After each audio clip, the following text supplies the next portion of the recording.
Hey guys, it is your girl, 𝙃𝙚𖖧. I hope you guys are doing well. I hope you guys are staying safe. I hope that you guys are healthy. So, I had this idea to make this video, and I don't have any talking points, so I'm literally off the top of my head.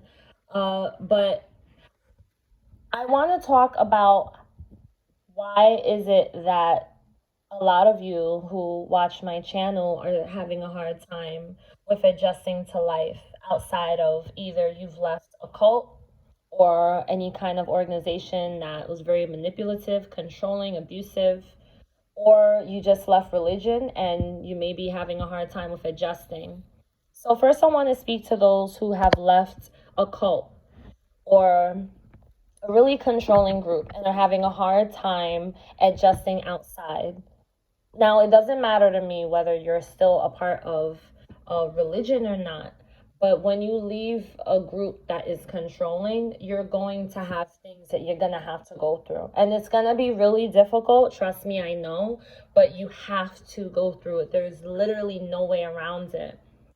A lot of people who end up leaving a cult and go back, you have to really compare it to a relationship, an abusive relationship. Everything is based out of fear. Fear, when it controls your mind, it controls your thoughts, it'll control your actions, it then will control your life, which will then control your future and where that ends up leading. So when you return to a cult, let's say, out of fear of how am I going to adjust to life? How am I going to trust again? How am I going to ever feel safe? Because this cult that you were in, they gave you a sense of false security, false safety. They told you if you stay with us, you'll be safe, you'll be fine, you'll reach whatever paradise they believed in, because this could be any kind of cult. There's many different cults. You think that you're safe when you're in there. So when you leave, even though in your mind you've got it figured out somewhat, like, okay, there's something terribly wrong with this place. This place is a cult. I shouldn't be a part of it. At the same time, your brain doesn't process things right away when you leave. So now let's compare that to a relationship.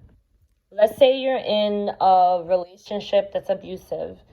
I've spoken about narcissism before. So narcissism and cults go hand in hand. Cults carry narcissistic traits. And you also will see symptoms of a narcissistic victim, which I really hate that word victim, but I'm just using it just for this specific example.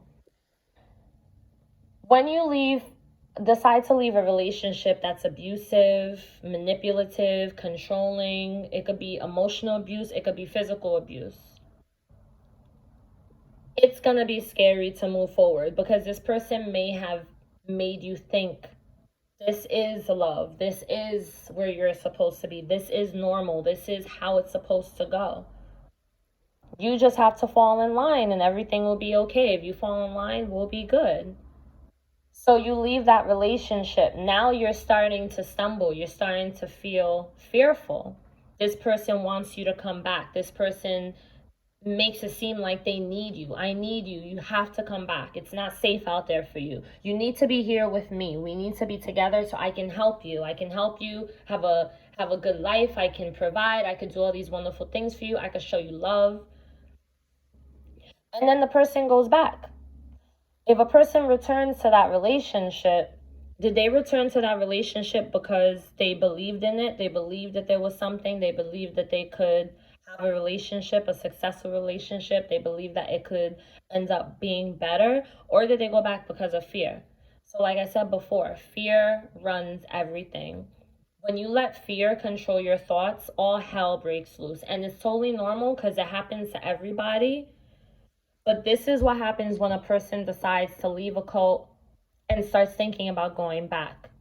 And then you find yourself in this pattern where you're like, I probably may as well go back because I'm just so unhappy. Like, I've left, but now I don't know how to do anything. I don't know how to trust people. I don't know how to trust myself. I don't know what's going to happen. I'm afraid of the unknown. What if I go to hell? What if no one wants to be with me? What if I never get married? What if I never find a significant other because of the fact that I'm not in that church anymore? All of the good people are people who are in that church. All of the people who are going to heaven are in that church. You know, you can just have so many different thoughts. You may be thinking that that's where you're supposed to be, but at the same time, the other part of your mind, the logic, the heart of the logic of your mind says, no, look at how miserable you were when you were there. Why would you want to go back? Why would you want to continue to subject yourself to that type of toxicity?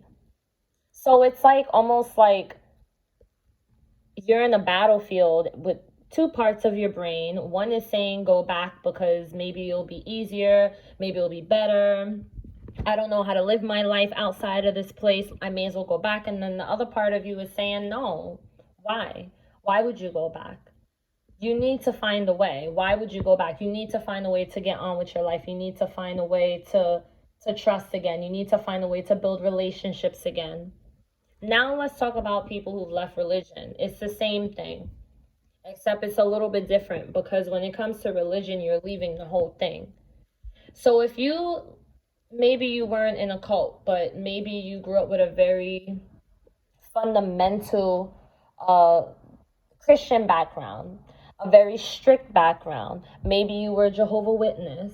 It doesn't matter, whatever. And you leave.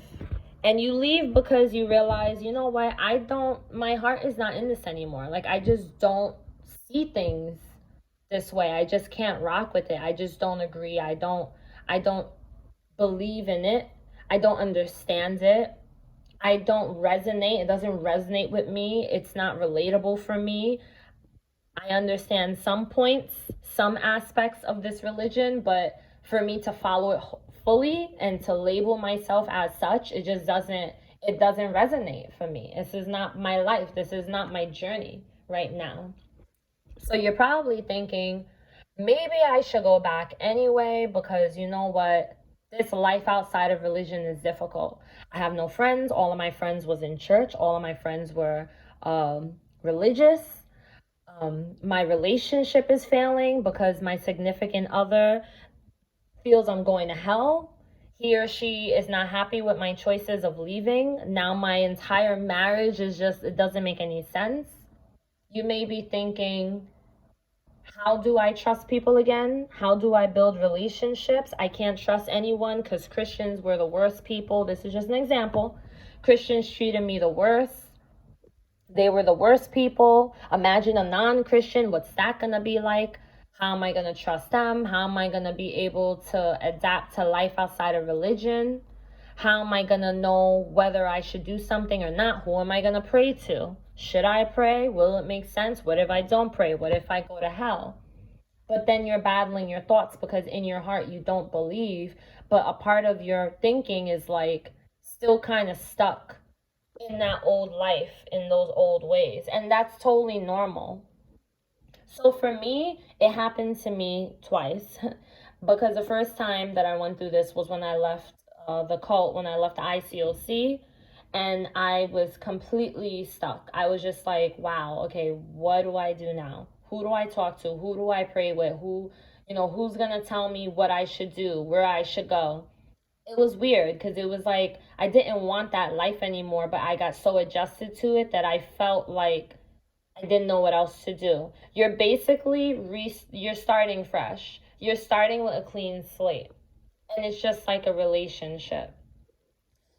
So when you leave religion, you're dealing with fear if you decide to go back because of fear. So you're going to return to your relationship because you're afraid of living a life outside of it, rather than returning because this is the relationship you want. You realize this is what I want. Now, if you're realizing that this is what you want and that you still do believe and you do still want to stay in the faith, that's up to you. There's no wrong or right. That's what you want, then that's what you should do.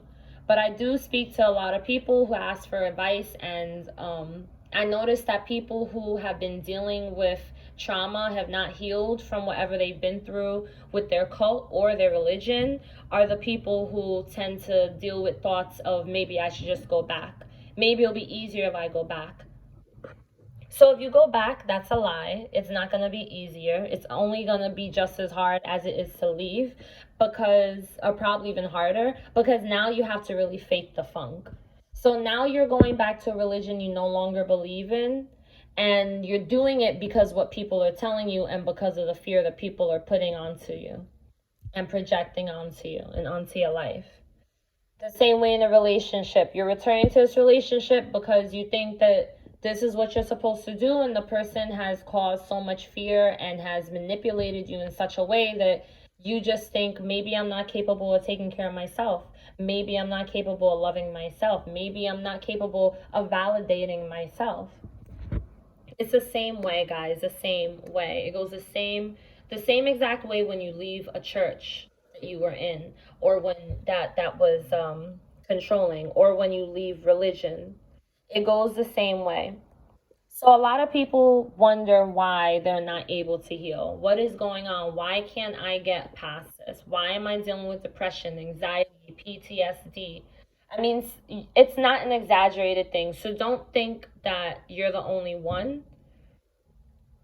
Trauma affects everybody differently.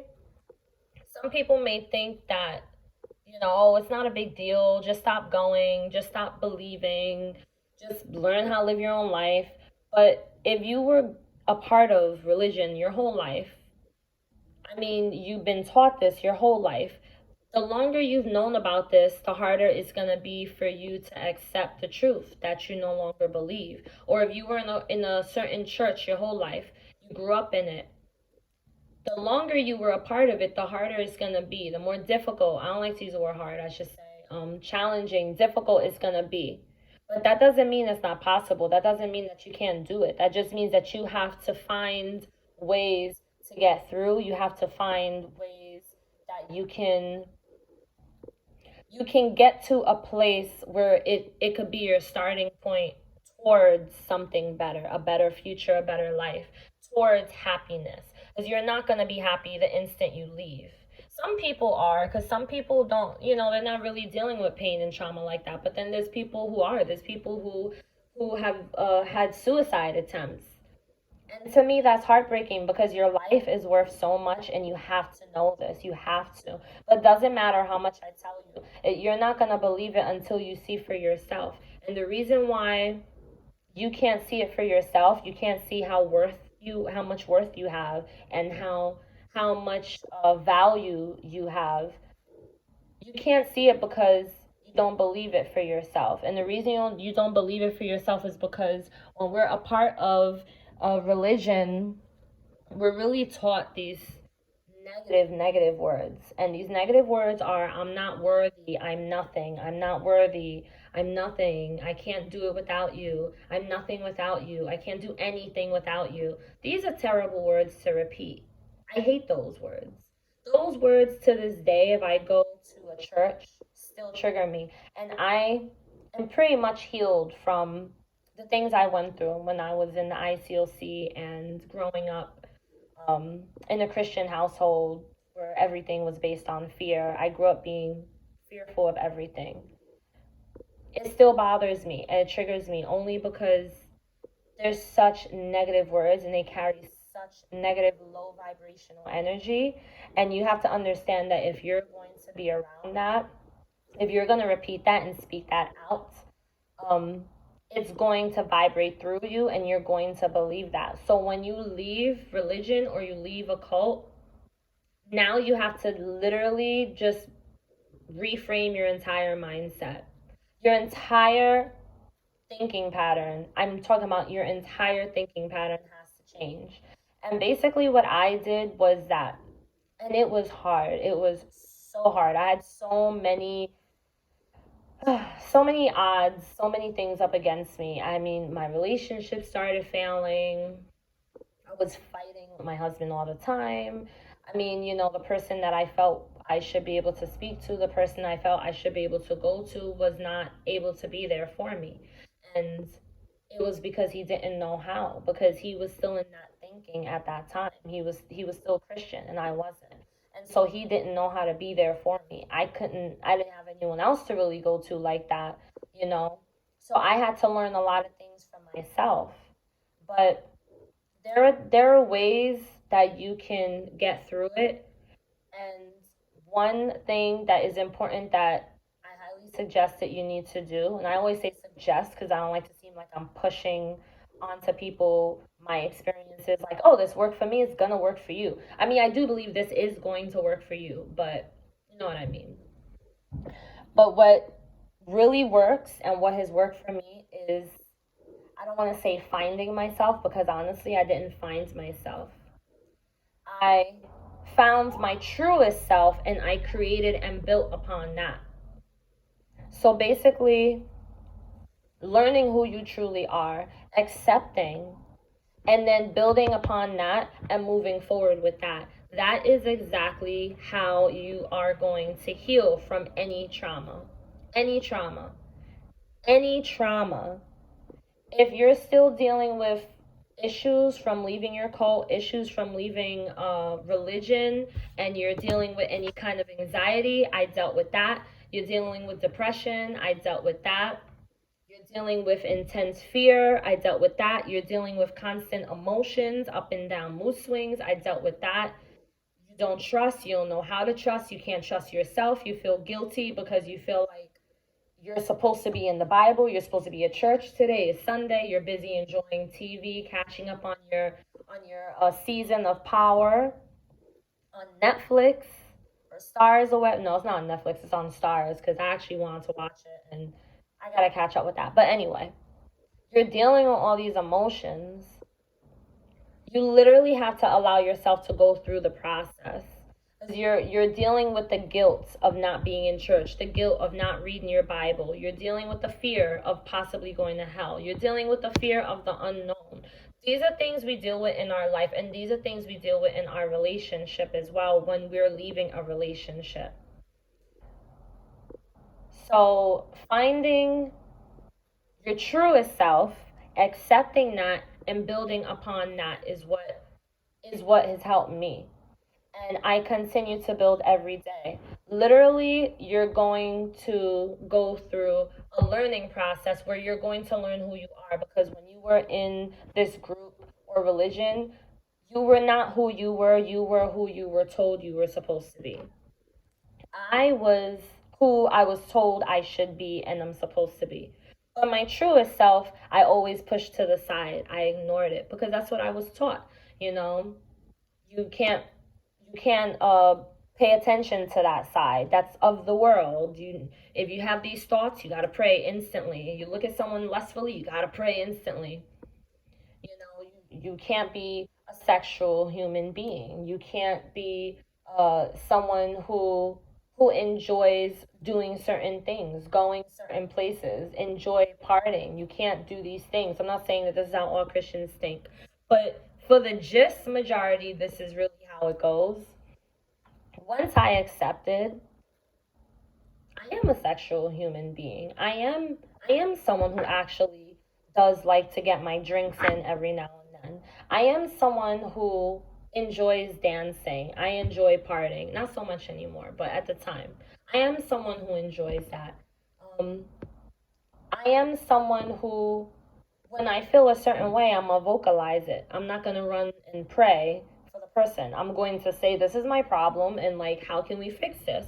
I'm not confrontational, but you have to be tactful at the same time. You know, you're not gonna go run wild and like be this crazy person who just doesn't give a crap about anybody's feelings and totally disregards people and disrespects people for their beliefs just because you don't believe anymore. That's not what you should do at all. But accepting your flaws, accepting that you are who you are, even when religion told you you're not supposed to be this person, accepting this is me and working on that. And if you don't like what you're seeing, then you work on it, you change it. There are things about me that to this day right now I'm still working on within myself that I'm working on changing. I'm tweaking. Because not because religion tells me I'm not supposed to, but because I feel that it's not good for me to have this trait, or good for me to continue to be this way, or healthy. You know, I want to change just because I want to try to be the best person I can be. The pressure comes off when you go from trying to be everything God and the Bible wants you to be to just trying your best to be the best person you can be. The pressure really, it just really comes off. Like, it's like such a relief because now you're not trying to meet a standard that you can't reach because it's not a part of your personality or it's not who you are. During the time that I was a Christian, I was trying to force myself to be against homosexuality and gay marriage. The entire time, I was like, shoot, I want to go to a gay wedding. I love gay people. I want a gay best friend. My cousin is gay. I agree that people should be able to be with who they want to be with, even if they're gay. I mean, I don't understand it, but I'm down. Like, that was how I thought, but I never vocalized that because as a Christian, you're not supposed to feel that way. You're not supposed to think that way.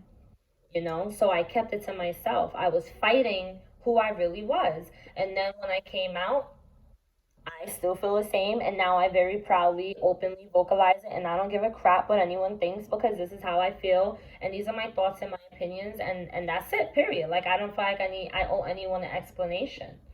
They say, oh, you have to explain it to God. Okay, but you're not God, so I don't need to worry about what you think about me. When you get to that point, it's so much easier because now you're accepting this is who you are.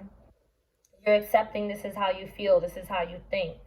And then from there, you build upon it. If there's something you don't like, you build upon it. So really, it's just all about finding your truest self, not finding yourself again. No, because once you leave religion, once you leave a certain church, you're not going to be the same person you was before. Every experience in your life is going to change you. Everything you go through in your life is going to change you. That's something I've been learning. So don't run from the changes because change is necessary. Change is what gives growth. It brings growth. We need change even when it's painful, you know? So that's basically what I did, and that's what is going to help you to be able to move forward with your life and to adjust to life outside of the cult or outside of religion, is accepting your truest self and building upon that and seeing, okay, what can I do better? How can I be a better person? How can I love people? How can I touch anyone's life that I come across? What can I do today? Who can I compliment today? Who could I help today? Who could I give to today? You know what I'm saying? Like, that's just where my thinking is. That's how I feel. That's how I feel about things and how I see things, and I'm very at peace with that. So, with that being said, I do have a little news. I am going to be launching a course very soon, and I'm currently working on it. I'm building it right now. I've had this in my mind for a while, but I guess I needed to be able to have enough of my own personal experience and to be able to feel comfortable enough to feel like I'm ready to put this out there. So for this course, um, I'm going to have a certain amount of people. It's going to be a group, okay? And I'm going to be accepting people who want to make a change. So, like I said, for 2021, you don't want the same life, where 2021 comes and you're depressed and you're stressed and I don't know what to do. I don't know how to live my life. I don't know. I have no ambition. I'm not motivated. I feel so depressed. I feel so down because it could drag you down. It really can. I've spoken to more than enough of you to know that this is the case. So the first thing I want you guys to do is, if you haven't yet joined my Beautiful Souls Facebook group, but please answer the questions, because I have a couple people that I have not accepted simply because they didn't answer the questions. I have like 2 questions there. Because number one, it helps me to know that you're not a troll. You're not someone, because that has happened. I have had a troll in the group, so I got to protect the group. And it also helps me to really get an idea of you, I do like to know about every member in the group. So it helps me to have a little idea, and it also helps me to know, like, what else kind of content can I make that's going to help you guys, you know? So make sure you join that group, because in there I'm going to be giving updates on my course and my pre-launch, as well as my Instagram, where I'm going to be also giving updates. So that's going to be down below. Make sure you check the description box for that. All right. And if you need any advice, if you want to speak to me one-on-one, I offer clarity calls, intuitive clarity calls. So you can either send me a private message through Facebook or Instagram, or you can send me an email. All right. And let me see what else, because I feel like there's something else I wanted to say and I cannot think about it at all. That's pretty much it. So yeah, so make sure you join my Facebook group. My Facebook group is a recovery group for anyone who you don't have to have left religion. You could have just left a cult, and there's no judgment there at all. You can come in the group, you can observe. You don't have to talk all the time, or if you want to vent or share anything, you could do that. And the group is very respectful group of people. So anyone who has joined, I thank you for joining. All right. I do pop in there every now and then as well. And it is a way for you to be able to like talk to me also personally on your own or whatever. So make sure you join that group. I will be seeing you guys in the next video. If you have any questions, or let me know down below, like, what are you struggling with the most? I would love to know, so I can know ways. I always need to know ways I can help people. All right, so let me know down below in the comments, like, what are you struggling with the most? How are you feeling? And what do you want your new year to look like? I love you guys all so much. Make sure if you like this video that you do give it a thumbs up, so that other people could see these videos. And if you know anyone who's dealing with similar issues and my channel may help, then make sure that you do share my videos freely. You don't have to ask me. Just share away. All right. I love you guys all so much, and I'll see you in the next video. Take care. Stay safe.